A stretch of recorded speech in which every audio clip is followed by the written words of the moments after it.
Hello, শুভ সকাল। আজ ৩১শে শ্রাবণ ১৪৩৩ বঙ্গাব্দ।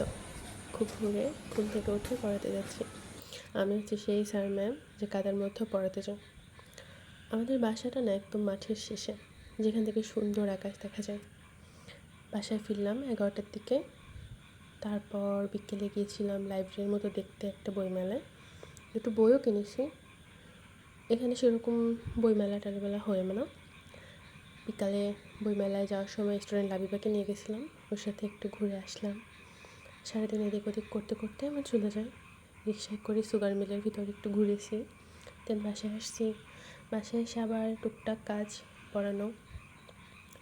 ও, একটা মজার কথা বলি, আমি না 4 ঘন্টায় 300 পেজের মতো বই পড়েছি।